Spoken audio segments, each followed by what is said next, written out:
लातूर तालुक्यातील मुंबई पुणे राष्ट्रीय महामार्गावर चौक गावातील 3 घर परिसरात ऑटोटेक पार्क आहे। येथे 2 व्हीलर, 3 व्हीलर आणि 4 व्हीलर गाड्यांची सर्व्हिस केली जाते। या टेक पार्कला दिनांक 16 नोव्हेंबर रोजी सकाळी 8 वाजण्याच्या सुमारास भीषण आग लागली। शॉर्ट सर्किटमुळे ही आग लागल्याचा प्राथमिक अंदाज वर्तवण्यात आलाय। या दुर्घटनेत कोणतीही जीवितहानी झाली नाही, मात्र मालमत्तेचं नुकसान मोठ्या प्रमाणात झालंय। महाराष्ट्र औद्योगिक विकास महामंडळ, खोपोली नगरपालिका आणि रिलायन्स इंडस्ट्रीज यांच्या अग्निशमन दलाचे बंब वेळेवर आल्याने त्यांनी शर्थीच्या प्रयत्नाने आग आटोक्यात आणली। चौकचे सहाय्यक पोलीस निरीक्षक मनीष मोरे, अग्निशमन दलाचे संजय कुले यांनी विशेष सहकार्य केलं।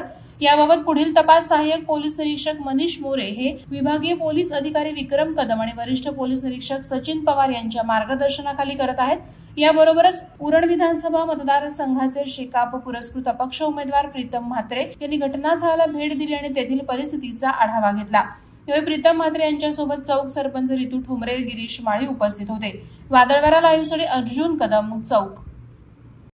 नवी मुंबई व रायगड जिल्ह्यातील ताज्या बातम्या आणि घडामोडींसाठी सबस्क्राईब करा वादळवारा लाईव्ह चॅनल आणि दाबा बेल आयकॉन।